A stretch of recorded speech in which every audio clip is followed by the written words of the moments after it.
Okay guys, so it's been a while since I made my last video and I think it's about time I make a new one. So as I talked about last time, I had a lifetime deal sale, right? It was a campaign. It lasted only for a couple of days and yeah, here are the results. You can see it here. I just made some like 6.6 K in just a couple of days. You can clearly see it peaked here, right? There was what three $3,000 in basically one day, right? Okay, so that's pretty much it. I think this went well, and the next sale is going to be in June, right?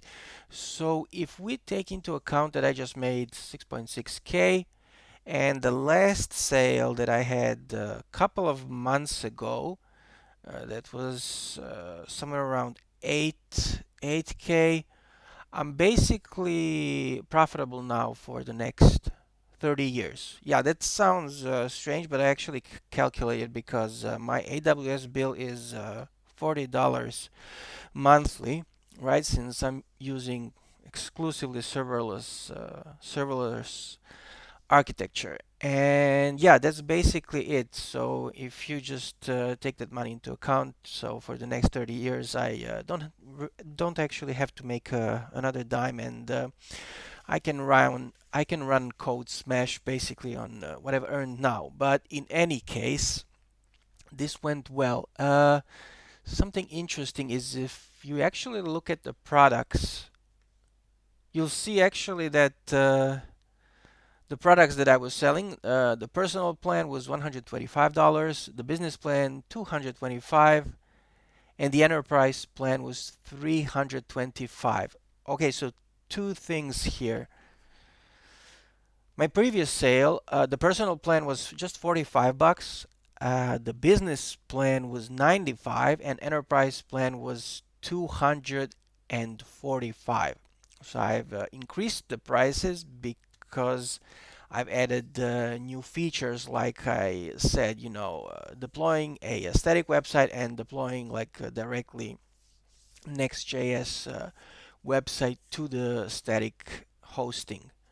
So next time I have a LTD that I said it's going to be in June, I'm going to have new features and the prices are going to go up again. So something that's actually quite interesting is that actually the most expensive plan just sold so much better than everything else, which basically just goes to show you that the prices can just keep rising. And this is actually good because a lot of people who bought aren't actually interested in using it, at least not right now, and they just want to resell at some point the account that they've bought. And as long as I keep raising prices, basically their investment is gonna go up. So, but the only way I can justify raising prices and still get sales is if I make new features, right? So that's actually what I'm doing right now. I'm actually building my next big feature, which is going to take on Xano. If you know, Xano is a no-code solution for deploying REST APIs, right? So you can basically build your own REST API without writing code. And that's something that I want to have. That's something that I want to offer. And let's just take a quick comparison here. Where is it? Oh yeah, so this is a little chart that I made, just a comparison between a couple of products and of course CodeSmash. And here's Xano, right? So if you have a look here, this is basically just a one-time payment, right? So you can basically just buy CodeSmash and use it forever for, either buy 125, 225, or the enterprise plan for $325. But with Xano, you do have a free plan, right? But that's going to be, used quite quickly, and after that you're just going to have to move to $99 monthly. The thing is, Xano has a no-code builder for your REST API, and as you can clearly see here with the CodeSmash, this is in development. And once that comes out, it's going to become hopefully quite popular, and a lot of new users are going to join CodeSmash. And I'm specifically going to be targeting, Bubble and Webflow users, because a lot of Bubble and Webflow users actually don't like hosting their data on Bubble because it's just too expensive, and Xano is a much better alternative for that. But as you can clearly see, you got what, 3 gigs, between 3 and 10 gigs limit, and then you just have to pay more. While on AWS you got 25 gigs free, which is a much better proposition. And then after that, each gig is basically just 25 cents. With Xano, you're just going to start paying more monthly, and that's just not sustainable. So in any case, once I have a no-code builder for the REST API, I can expect to get some Bubble and Webflow users on board. So the next thing that I just want to show you is basically how that works, because I'm going to actually release it in a couple of days. And I'm going to let you use it just to see how it works. But before I do that, let's just have a look here how I can demonstrate and just show you how it works. Okay, basically, let's see. So I've added just some test data about books. For example, you've got the IDs here, these columns PK and SK. I'll explain more on how to use DynamoDB as a database in my next video. But for now, just suffice it to say that these are the IDs. We've got one column called book name, and the column that we can query on is type column. And all these items here are basically books.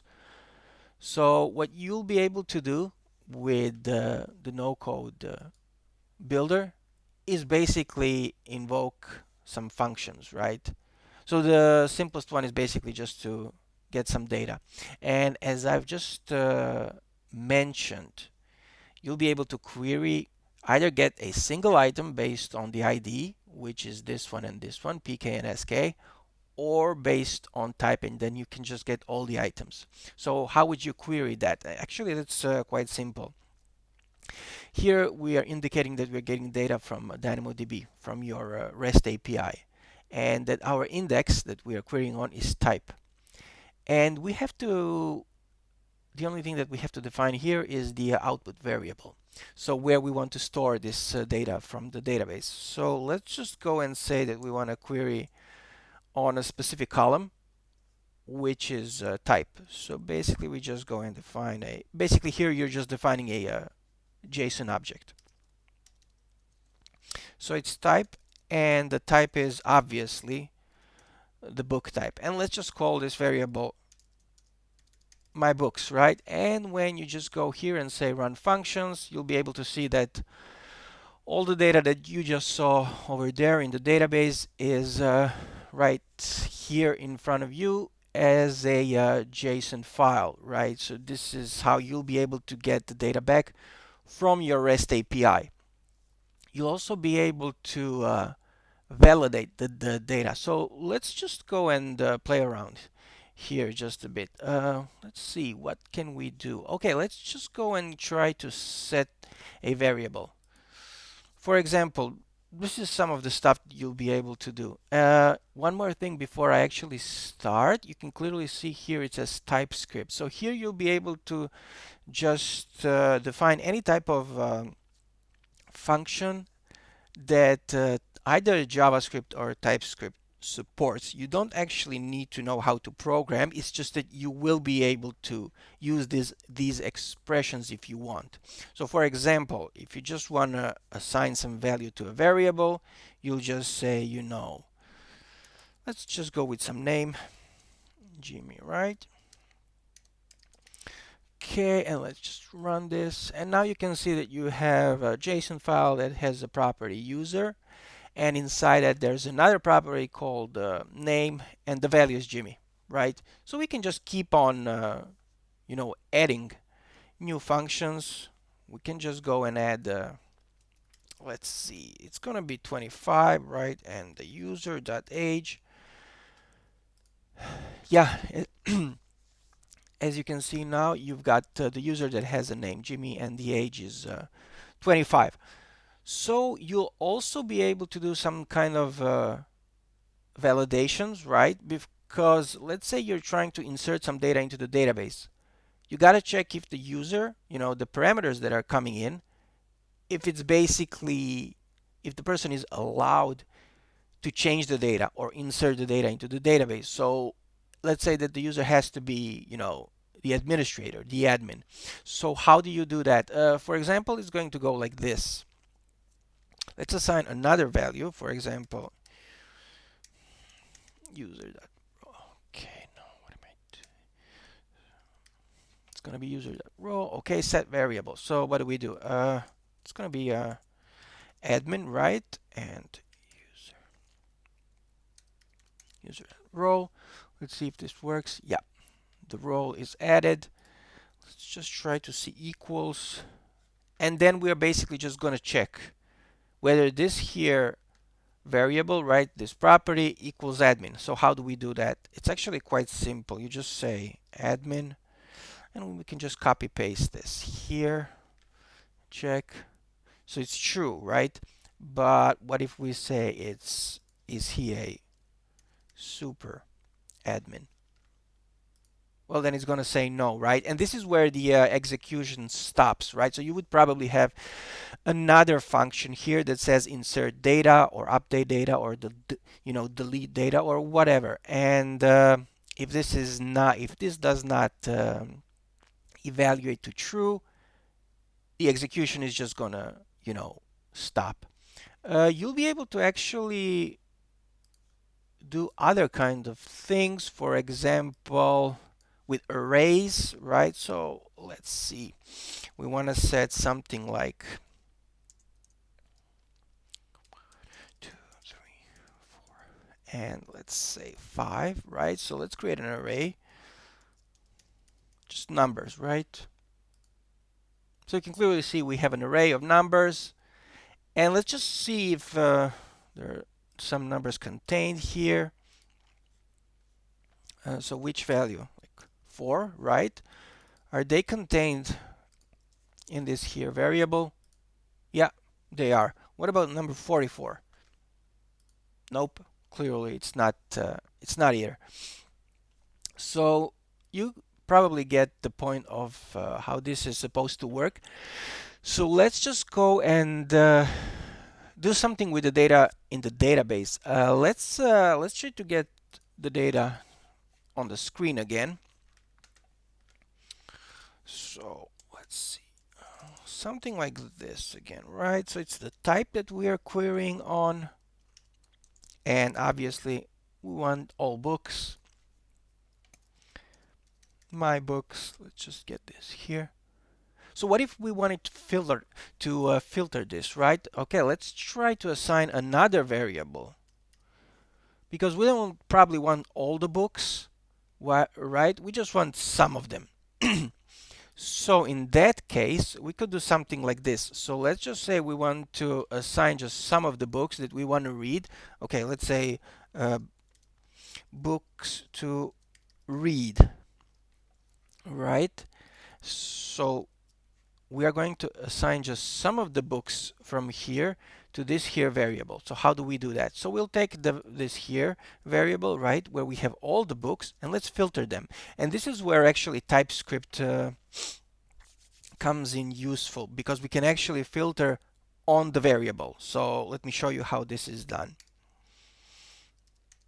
The only thing you have to type in is filter, right? And just assign some intermediary variable for each book, right? So this X represents a book, and you just say, for example, if SK or PK is 123, right?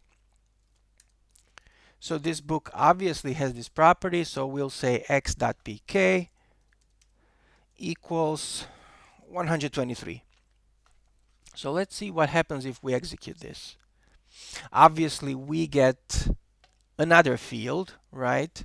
Another variable that says books to read. So this is, as you can clearly see, another array. And we got exactly this book that we wanted because we said the PK should be 123. But what if we only want one book? Not an array, but literally just one book. So let's call it book to read, right? Then you can choose the first book by just using an index. So basically just say 0. And as you can clearly see now, it's just a property and a JSON object, not an array anymore. Something interesting that we can also do is also update the data in the database, and you will see the changes like immediately. So let's try that. So let's see, update. Okay, update item, just choose update item. And yeah, you can, of course, as you can see, you can move these however you want. And basically this is used to filter the data, right? The way you want it. So how do we basically assign? So what's missing here? Let me think. Price. Okay, so let's say the books are actually missing price and we want to set the price on the books.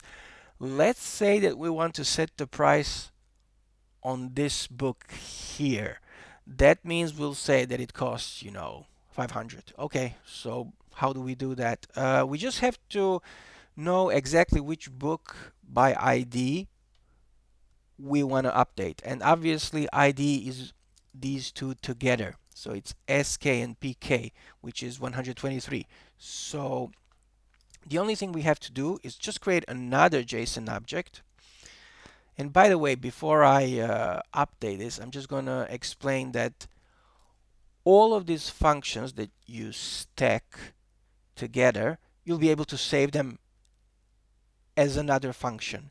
So let's say you've got like five of these functions, and you'll save them as another function called, like set user or set book, and all the values that you usually want to, set for a certain book or validate or whatever, you'll just be able to use as this here, one function. So it's going to be much easier to understand. You won't be reading things in terms of, update item, query items in technical terms, but more in business terms like, update user, set values of the user, validate article and stuff like that. So you will be able to create your custom functions from these smaller functions. Basically, it's going to be function composition. Yeah, so in that case, let's just update this quickly. So we can just say, PK is 123. And SK is 123 as well. But like we said, we want to add the price here. Okay, so in that case, we just say price is 500, right? And if we just run this, you can clearly see the price has been added here. But since we are filtering out this book and putting it here in real time, it's also updated here as well, right? So at some point you will just be able to return this value if that's what you want through your API, and you will be able to display it on your front end, on your UI. And this is pretty much how it's going to work. So that means no more writing code. You'll just be able to create these functions visually in a no-code style. You'll be able to save them, and these are actually going to be saved on your AWS account with your API, but it's all going to be written down in code. So if you actually have a developer who knows how to read and write code, he'll be able to modify that as well on his own, right? If he's using, Visual Studio or something like that. And yeah, he'll be able to write custom functions as well, and you'll be able to use them visually. So basically, both, technical and non-technical people will be able to use this in their own way. And yeah, that's pretty much it for what I'm building right now. This is going to be quite useful, and I'm going to release it. When am I going to release this? I think in a couple of days. I'm just doing a slight redesign, and when the redesign is done, it's going to be much easier to use. The whole website is going to be more, user friendly. And when it's done in just a couple of days, you'll be able to test this out. Yeah, so until then, basically, if you want to support me and just want to see this go live as soon as possible, just go to CodeSmash.studio, and the link is going to be in the description down below. And like I said, it's just a one-time payment, and you'll be able to use it forever, right? All the apps that you launch, it's not like Vercel or Supabase or Xano, where if you cancel your subscription, you don't get to use your apps anymore. It's not like that. Basically, everything is deployed on your own AWS account, right? So you'll be able to use them forever. Basically, you just make a one-time payment, and that's pretty much it. You have access to CodeSmash forever. And yeah, that's pretty much it, guys. If you have any questions, just leave the comment down below. Like the video if you liked it, and yeah, that's pretty much it. I'm gonna start uploading more, and because the last video was a month ago, I think so, and that doesn't, yeah, that really doesn't make sense. I need to start uploading more and just letting you know how things are going, because, yeah, if you don't see any progress, you're probably going to think that nothing's going on, but that couldn't be, further from the truth, as you can clearly see that things are basically moving in the right direction. Oh, and just one more thing before I'm done. A ton of people have asked me about, deploying like Nathan. That's like a workflow builder, and WordPress, which is still very, very popular and in use. And they want to launch them on some kind of VPS, right?